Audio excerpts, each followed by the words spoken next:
believes I can't sleep.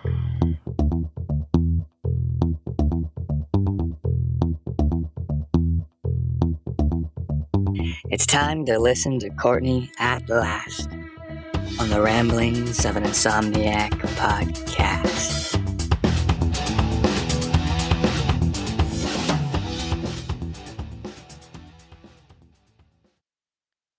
Top of the morning to ya. Welcome to the Ramblings of an Insomniac. I am Courtney. Good morning. I am in my office, and it's probably going to sound really echoey, and I should be using the amazing, expensive, awesome equipment that my sons got me because it was the most thoughtful gift. And it's amazing. But like I said, I usually am not into just sitting in one spot. I don't like doing anything in the house when there's people here. Even if they're like outside and I'm upstairs, I still just don't like knowing that there's people around that could be listening to me. I'm just so weird about it. I can't stand it. If anyone's home, I will not do a podcast. But no one is home today. And so, and I'm trying to multitask. I hate it when you're in that, there is a lot of things that need to be done, but you just don't feel like doing it mode. And I would love to say, well, just relax, take a break today, put your feet up. But all that happens if I do that is tomorrow I will have double the work. And, my partner in crime tells me that he will help me clean tomorrow. And if it's both of us, then we can tackle it together, but I can't, it's that whole cluttered. If your life is cluttered, if your home is cluttered, your mind is cluttered. I am not a person that can relax unless everything is in its place. I mean, if I'm exhausted and I am just super busy with outside stuff, I will let things go like dishes in the sink maybe, and, I'll let little things go if I'm just absolutely exhausted and I'm just not really home most of the day. But I have to say, this is the messiest my house has ever been, and I'm so overwhelmed. And that's also why I like to keep things clean and pick up after myself right away. Because if I don't, I just get overwhelmed because it becomes so much. And you look around and you're like, oh my God, now what? There's so much to do. And then I just stand there forever trying to gather myself, and I've got my jaw to the floor and I'm scratching my head and I'm spinning in circles and I get nothing done because I'm just far too overwhelmed. So that's why I like to, after I cook, I clean up as I go. I clean as I cook. I don't know if that's a woman thing because every woman I talk to seems to do that, but every man I talk to seems to make their food, and if there's a mess or whatever, they don't care. They'll make their food. They wait until everybody eats, and then like the next day or maybe later on that evening or the next day they clean. I cannot handle that, especially if you're cooking something that has like grease. Oh my God, I will lose my mind I'll be riddled with anxiety if the grease is not cleaned up right away because it's not OCD. I don't feel like it's, excuse me. I don't feel like that is being obsessive compulsive. I don't feel like that's being anal or anything. That's not being like Monica and Friends. I think that's just being smart, really, and efficient. Because if you wait, now the grease will get, it'll harden and it's a lot harder to clean off. And again, like same with things that like, let's say something splatters and it like burns on like I have a gas stove. So if it burns on the stove and it's also white, so when things like burn on it, it really drives me crazy because now it's like a white surface with this big old black or brown, stain that just is like, hi, I'm here. I'm here. You can't miss me. You can't miss me. I stand out. I stand out. But if you clean it up right away, then you don't have to scrub, because he's always like, well, you can scrub it off. And I'm like, but why would you want to put more effort into it? I don't want to put more. I don't have the time. And I certainly don't have the energy to be scrubbing crap that I don't need to scrub. Why not just wipe it off when it's super easy and you just wipe it? I don't get it. But again, I'm not bashing on men. I'm not. Men do things different. Most men, I won't say all, stereotypically, men just resolve things. Actually, it's not even stereotypically. Men and women do things differently. They do, and that's good. That's why there's men and that's why there's women, because we excel at different things. And of course, there is going to be the exception to the rule. There are going to be women that are good at things that are stereotypically male-dominated things and vice versa, of course. I'm just saying it's a good thing. It is good to have differences because how do we learn? It can't be all about us, right? I mean, there's a big wide world out there. So there are many ways to solve issues. There are many ways to do things, and that's awesome to have options, right? Options are good. Options are great. We need those things. Gosh, excuse me. Options are what make the world go round. And when you don't have options, people feel trapped.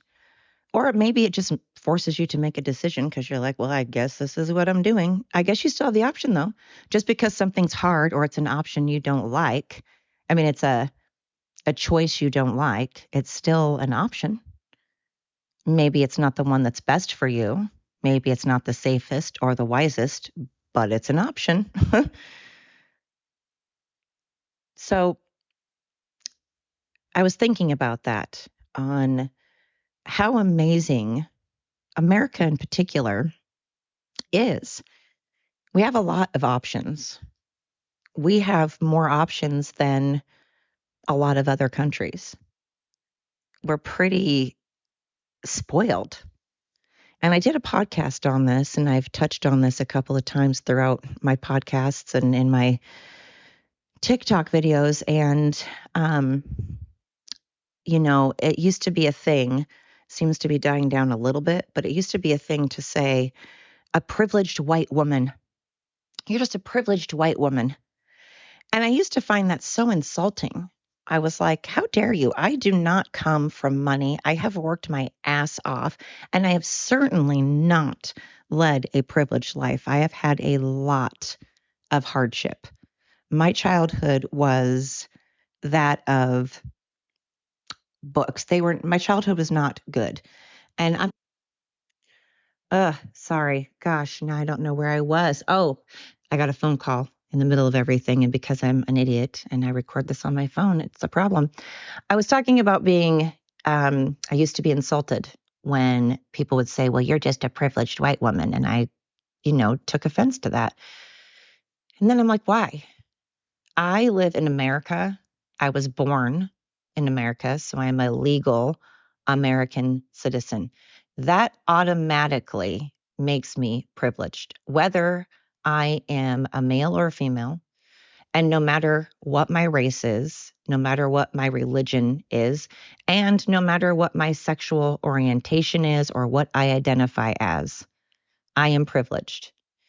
Any human, any human that was born in America and lives in America is an American citizen, a legal American citizen.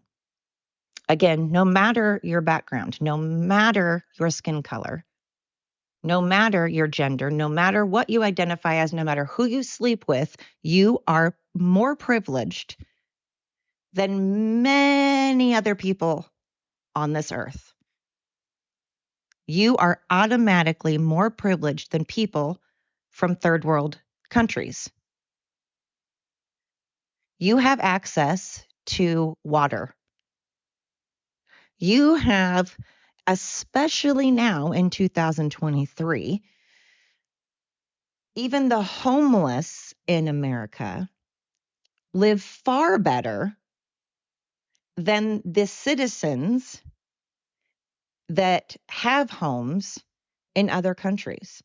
or the homeless in other countries, the people that don't have homes, the kids and adults that live on the streets of other countries, or even the people that live in supposed houses, but they're like shanties. The American homeless and the American poor, the poor, the, lower class, I don't want to say low class, the lower income families have it far better. The illegal immigrants and the homeless in America, illegal immigrants and the homeless in America have it 20 times better than people in third world countries. So, privileged white woman, I am, and I own it, and I'm not ashamed of it. I have worked hard. I am definitely not rich, not by any means. I am not even really middle class. I'm probably on the upper of the lower class, probably just bordering, maybe, just maybe getting into, not, I don't even know that I'm close to middle class. But anyway, nor have I ever been. And yet I am privileged because I have access to clean running water. I have access to food banks. I have access to shelters, to counseling. And hell, again, thanks to the Biden administration, you get cell phones, you get free housing, you get free food. You can be homeless and live high on the hog. So I'm definitely a privileged white. And white, last time I checked, I can't help my skin color.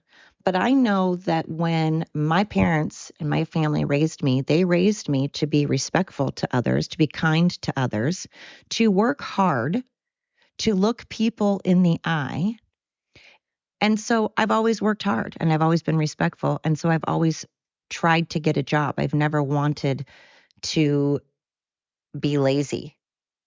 And if you want to be lazy, that is your choice. I'm not knocking you. Hey, be lazy. I am going to knock you, though, if you're doing it on my dime. I have a problem with that.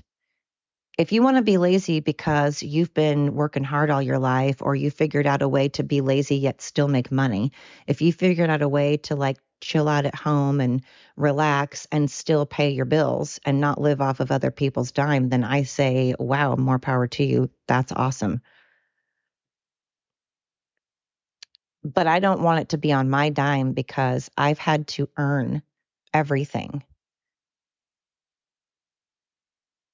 Now, have I been surrounded by people friends that have wanted to help me? Have I had support from friends? Absolutely. I had to sleep on one of my friend's couches for a few months because I was homeless. I had no place to live. I was going through a divorce at a very young age, and I had 2 kids. I had 2 kids by the time I was 23 and was going through a divorce by the time I was 24, had meningitis, found out that I had cancer, then had to have a hysterectomy. And I was trying to work at the same time raising 2 kids. I can't say on my own because their dad was involved, so I'm not going to knock him. Um, but I had them the majority of the time. Again, not because he didn't want to. It just didn't work out with his work schedule to have them. I happened to work at a daycare at the time, so I worked there on purpose. I purposely chose and sought out that job, so I had a place to bring my kids. So that was intentional. And that's what I mean. I planned. Now, did I plan to get a divorce at first? No, but then when it happened, I figured out solutions and went out of my way to do things that maybe made me uncomfortable or maybe I didn't want to do, but it was in the best interest of my kids. It worked out for their dads and my schedule, or whatever the scenario was. I think about how it is going to affect me. I think about how it is going to affect my family. And it's a risk reward thing. I try when I make decisions to look at the future and how that's going to affect it. So I chose to work at a daycare, and I have just always done things with intent. Usually I don't normally make rash decisions. I think things through and I think of the big picture, which is a pro and a con, right? But point being, privileged I have not been. I have worked hard. And yes, there are times I've had to be on welfare. I'm not against welfare. I've said that 100 times. I'm just against people that's their goal in life, is to be lazy and mooch off the system and never get out of the system. Just always be living off of others' hard work, others' blood, sweat, and tears. I have a problem with that. And that doesn't make me a bad person. That doesn't make me a racist, bigot, homophobe. That makes me exhausted because no matter what has been going on in my life, I've had to get up and go to work. I've had to make money. Those were my options. I didn't have yes, I did. Again, we have other options. My option was to not do anything, and then my kids and I suffer and I can't pay my bills, and I have sorry, I'm typing on my computer. And then I have nowhere to go. So I had options, sure, but they weren't ones I was willing to risk.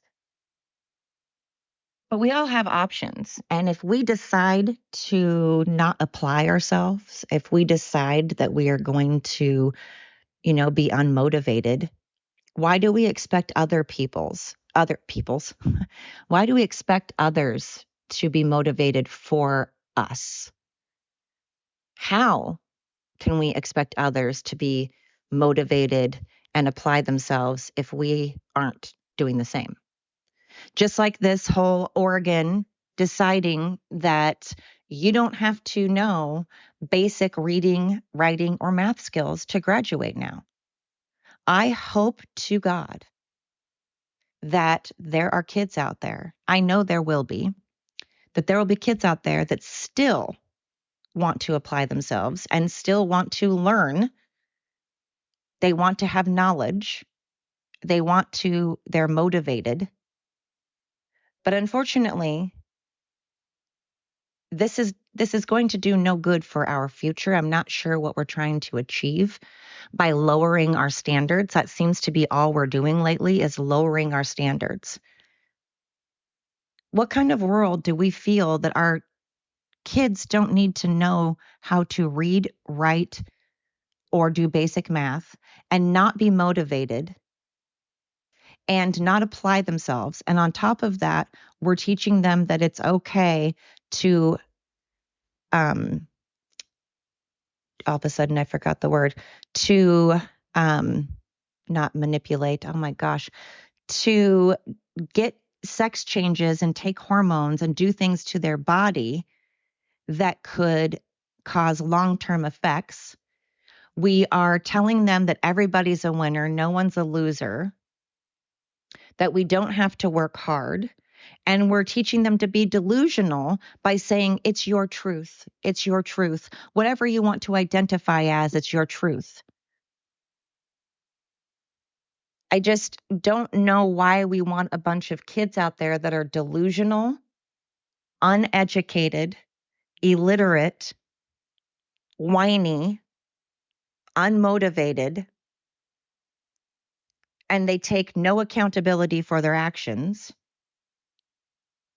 What kind of human is that? I'm so confused why we want a bunch of those type of humans around, unless, of course, our government is playing the villain and wanting us all stupid for their benefit, which is exactly what it is. That is what is going on. And we are allowing it for some reason. So we need to stop allowing it. What are we going to do? What's the solution? War? Probably. How sad that we've gotten to this point. How the hell did the Biden administration screw it up so quickly and so bad? Oh my God, my dogs are playing in the background. I'm just appalled that it's gotten to this. Can you guys, I'm trying to do a podcast, guys. This is what we're talking about now, respect. You're not respecting things. So we have Nora and Puck. Oh, that's lovely. Nora, Puck, and then we have Bonnie, who's by my side, and she's doing good. She's not disrupting right now, but right, Bonnie. So with Thanksgiving around the corner, I am, working on, as I've been saying in my last podcast, I'm trying to find the good, focus on the good, focus on being thankful. And I definitely am. I'm certainly thankful. I have a lot of things to be thankful for. Oh my goodness. Guys. Um, I found out that my previous um, employer decided to sell the business. And she did it behind everyone's back, and she went out of her way to make sure that she was hiding it. Like in the cover of the night, she would wait until we would get off work. And then pretty much the minute we would drive down the street, she would have a moving van come in and she would pack up the van and bring it to their new house and then be done by 5 a.m. when the next person got there. And she had been slowly getting rid of things. And I was noticing this. I was noticing different things happening, and I would ask her about it, and she would come up with some excuse that I semi believe, but I was just smelling something. Something was in the air, something didn't smell right. And then, Tuesday comes and they're all of a sudden abruptly leaving and saying that it was because her dad was sick, and we again could kind of tell something was wrong. So we had kind of looked in the house and realized that everything was out of it. Everything was gone. The house was empty. And so I'd asked her about it, and she kept skirting the issue and wouldn't address it and wouldn't give me an answer. And I said, your lack of answer is the answer. You did, in fact, sell the place. Guys, did we not discuss this? Hello, podcast respect. Remember? Hey, let's go outside. So the reason it frustrates me, the reason I'm upset is I'd been there for a very long time. I have been nothing but incredibly loyal. I have bent over backwards, gone out of my way to be there for everything. Anytime they needed me at the drop of a hat, I stayed loyal through, like 12 employees. Well, not 12, there were 9 in 5 years. 9, 10, 11. 11.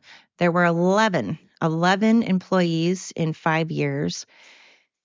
And this is a very small business, so that doesn't sound like a lot, but we only have like 3 of us working at a time.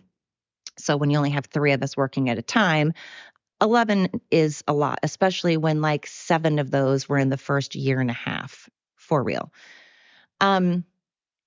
So I stayed with her knowing that she has a very large personality.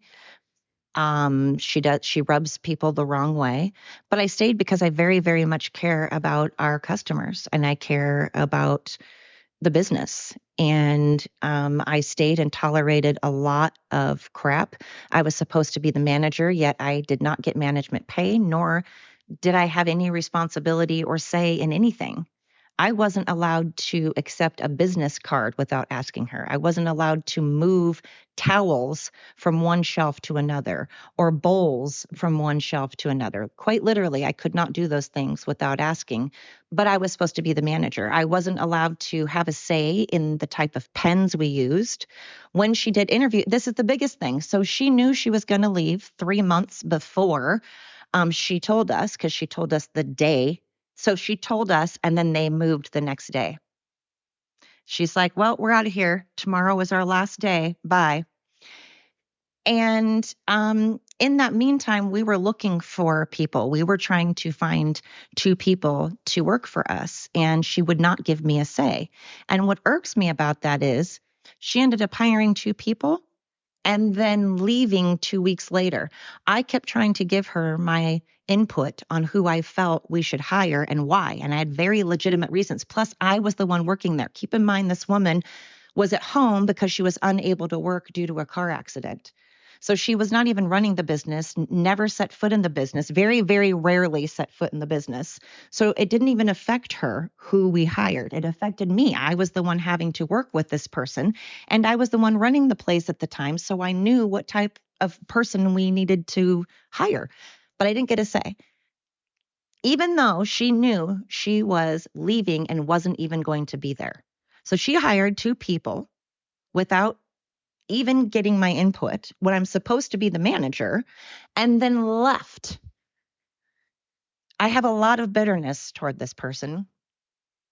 However, that said, the new owners want to get us into out of the 1980s, although I love the 80s, don't get me wrong, the 80s were fantastic. But when it comes to technology, you need your business to, she still had a credit card machine, you guys, that had a phone line.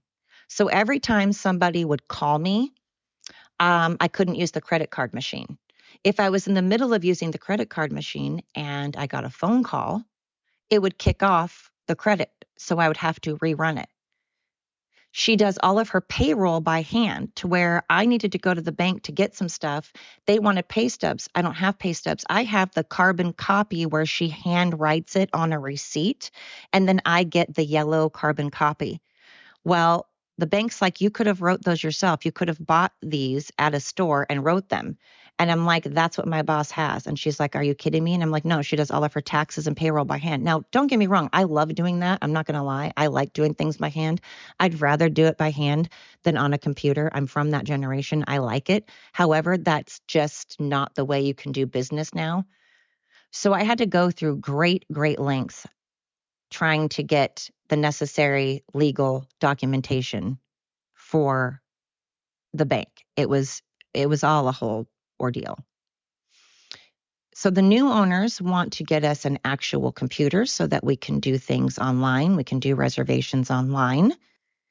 They want to get flooring that's from the flooring that's in there, I would say, is from late 70s, early 80s.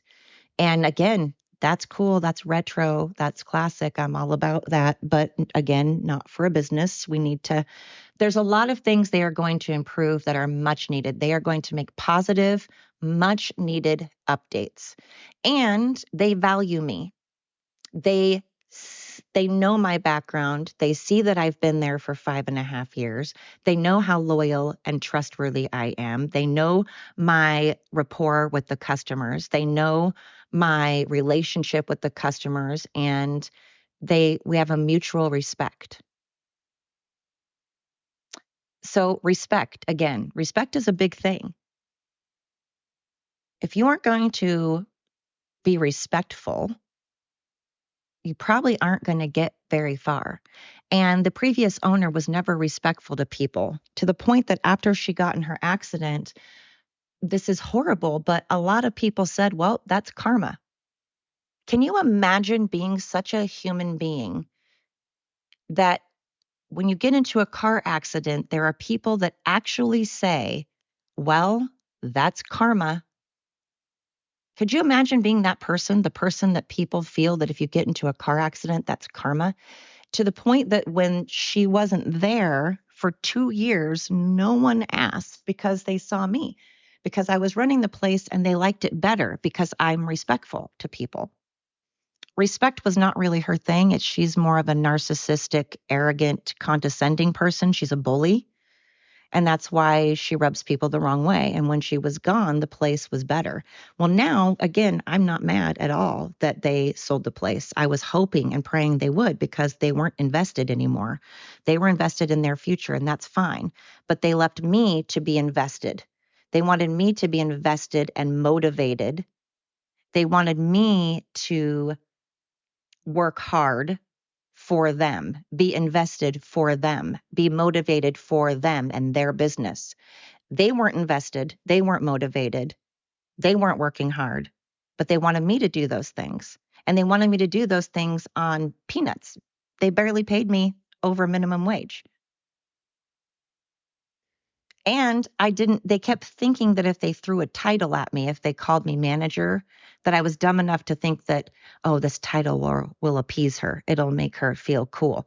But yet I wasn't allowed to move business cards or decide what business cards we have or move towels from one shelf to another.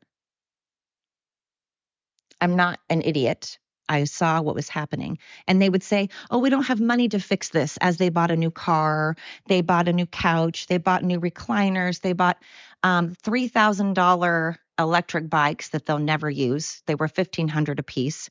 They bought an $800 piece of exercise PT equipment that they'll never use. So they just kept, Amazon was coming at least 3 times a week, minimum 3 times a week. But at the same time, they were telling me, we don't have money to fix anything. And then they expected me to use equipment and be efficient. She kept saying, well, I'm all about efficiency, efficiency. No, you're not. You do everything by hand. You do your payroll and your taxes by hand. You want us to take reservations by hand. And you want us to use a credit card machine that every time I'm talking on the phone, it cuts off the credit card machine. So our customers are having to wait. And when we're busy, I'll have call waiting. So I'll be talking to somebody. And now I've got 2 people that I have to either call back, get their phone numbers and call back, and then run a credit card machine and hope and pray that the credit card machine doesn't get kicked off again and the phone doesn't ring again, which was happening when we were busy. So I'm making customers wait. And then she would want us to try to use things that were from the 1980s that barely worked, but she claims this whole time she's all about efficiency. No, you're all about being incredibly stingy and penny pinching so that you can hoard away for your retirement, which I understand. The world's going to shit. You want money to retire on. I get it. I get it. But you shouldn't do it at the expense of others and being disrespectful along the way. Disrespectful to your business, to your customers, and to those that are helping you pay for your retirement. You want us to all work and work our butts off for you. And that is the mentality nowadays. The mentality in this world, in the Biden administration, in this woke socialist world is, I want everybody else to work hard and be stressed so I don't have to. That's acceptable behavior now. That's encouraged. It's not only acceptable, my God, it's encouraged. It's encouraged for people to whine and cry, hold no accountability, treat others with utter disregard, be lazy and uneducated. That's what it is now. And those of us out there that are motivated, that no matter what the world tries to throw at us, we still get up and we still are like, no, we are going to educate ourselves. We are going to see all points of view. We are going to get the information. We're going to get the facts. We are going to learn correct history. We are going to go to work. We are going to accept responsibility. We are going to be accountable. We are going to rise above. We don't want people to lower our standards. Oregon lowering standards for kids and everybody being disrespectful and unmotivated so others can sit around and be lazy. That is our mentality, and it gets really old. So those are some things keeping me up. Those are things keeping me awake. I am not getting sleep because I am very discouraged. So who is working for me if I stay home?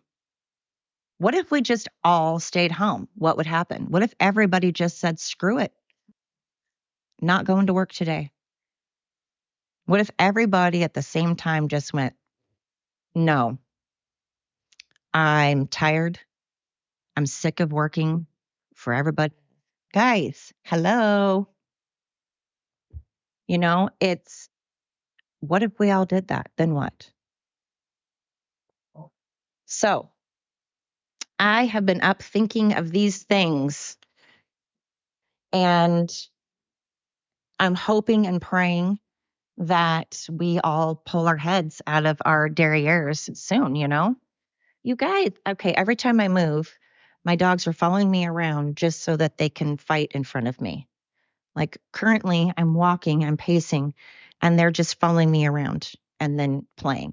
You guys, okay. And then my dog has this weird thing where she obsessively licks my leg. It's so bizarre. Nora, she just it's really weird. Anyway, so what has been keeping you guys up? Are you sleeping? How's your sleep going? Are you getting any sleep? What's keeping you up? What has been on your mind? Hey, I appreciate you. I appreciate you greatly. Apparently, Puck also appreciates you. But thanks for listening to, gosh, I'm going to go before this turns into a thing. Apparently, my animals are telling me enough podcast, time to exercise us. We are bored. We have energy, time to get off of the podcast and go exercise us. Okay, you guys. All right. So, whatever is keeping you up, I hope that there's a solution. I hope that you can see the good and be thankful. And you know what? Speaking of thankful, I'm so thankful for you. I'm thankful so much to everybody that tunes in and listens to me yammer on about absolutely nothing. You rock. Until next time.